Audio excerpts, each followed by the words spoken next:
मला तर वाटतं धैर्य सोबत हिशोब बरोबर करायला त्या सावीनं हा खेळ मांडला.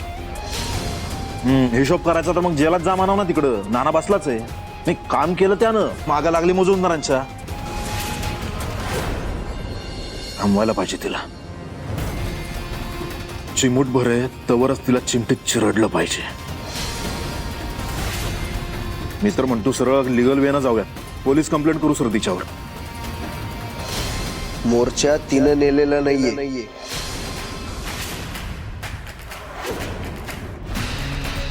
नायकांचं डोकं ह्या असल्या पद्धतीत चालत नाही दादा.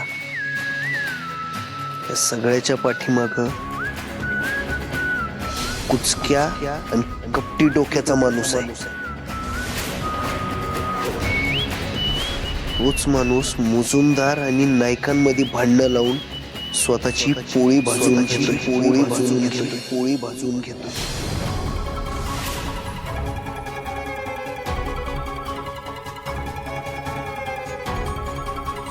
कसं शक्य आहे? मुजुमदारांच्या विरोधात कट रचणं कसं शक्य आहे? कोणाची एवढी विषाद आहे? हा, हे बघ, मी तर सांगतो ना तुला, कंप्लेंट करून टाक. पोलीस बघून घेतील त्यांच्या, ते तपास करतील त्यांच्या, ते बघतील ते काय करायचं ते. हो, तुझ्या मौल्यवान सल्ल्याची आत्ता तरी काही गरज नाहीये. जेव्हा लागेल तेव्हा विचार. सध्या पुण्यात ठेवले ना, तेवढं गिळा आणि जरा शांत बसा.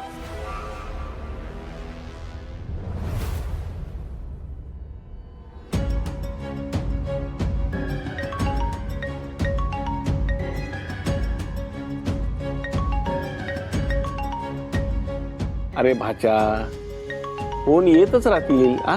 आधी पोटवा, नंतर कामाचा गोतावा. जेवून घे.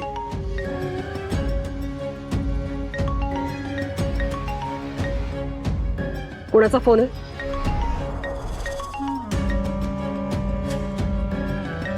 शिक्षण मंत्र्यांचा. अरे मोचल ना आणि स्पीकरवर टाक.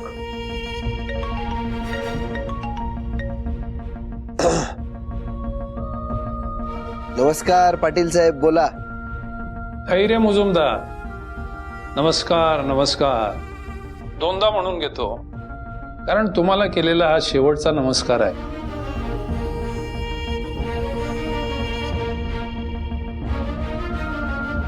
शेवटचा? नाही, मला काही कळलं नाही. अहो, तुम्हाला मी खूप आपलेपणानं सांगितलं होतं की दुसरी कुठलीही जागा सांगा, पण भाऊंच्या शाळेचा नाद सोडा. शेवटी तुम्हाला पाहिजे तसंच केलं तुम्ही. काय गरज होती ती शाळा पाडायची? हे बघा साहेब, अहो ती सगळं जे प्रकरण आहे ना, त्यात आमचा काहीच संबंध नाही. उगा आमच्या डोक्यावर खापर फोडले गेलंय ते. तुम्ही नाही तर तुमच्या माणसानं केलंय ना. तो 24 तास सावलीसारखा तुमच्या बरोबर असायचा. चला, एक वेळ आम्ही मान्य करतो की तुम्ही केलेलं नाही, पण जगाला, आमच्या विरोधकांना आणि जनतेला हे कशा पद्धतीने पटवून देऊ?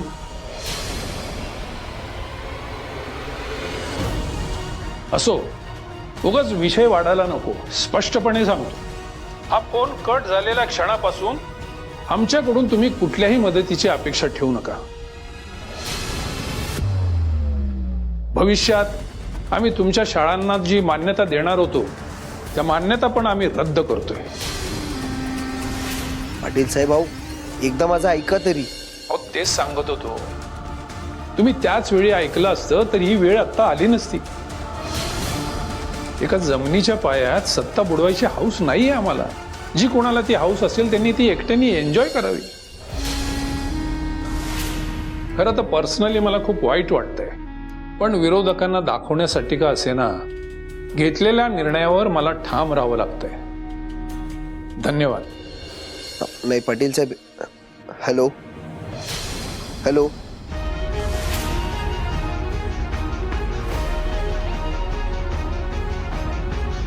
आई ग, आता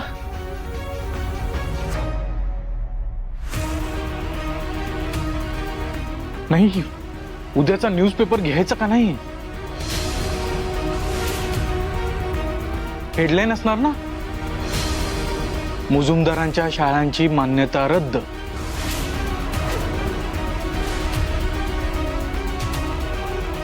लय बदनामी होणार दादा. शाळेच्या 4 भिंतीत चालणारा विषय त्या सावीमुळं मुजुमदारांच्या उमऱ्याच्या आत आलाय. मुजुमदार हा ब्रँड आहे, ब्रँड. आणि हा ब्रँड मी इतक्या सहजासहजी मातीमोल नाही होऊ देणार.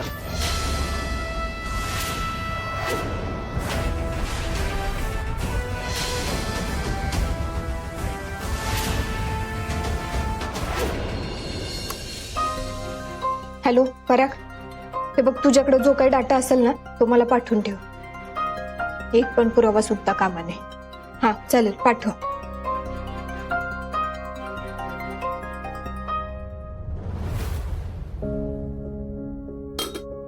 आली साई?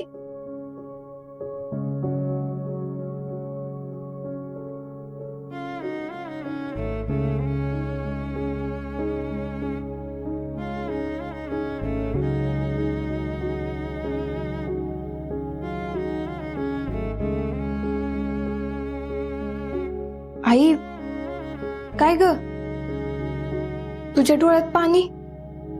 काय झालं? तुला असं बघितलं आणि तुझ्या बाबांची आठवण आली बघ.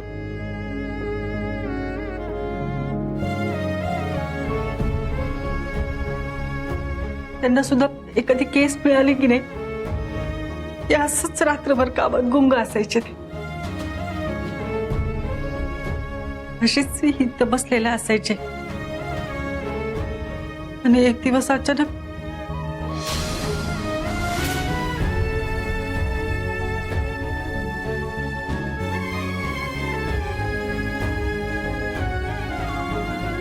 तेव्हापासून फक्त त्यांची वाट बघणंच पदरात पडलंय ग माझ्या. पण मला विश्वास आहे ते एक दिवस नक्की परत येतील.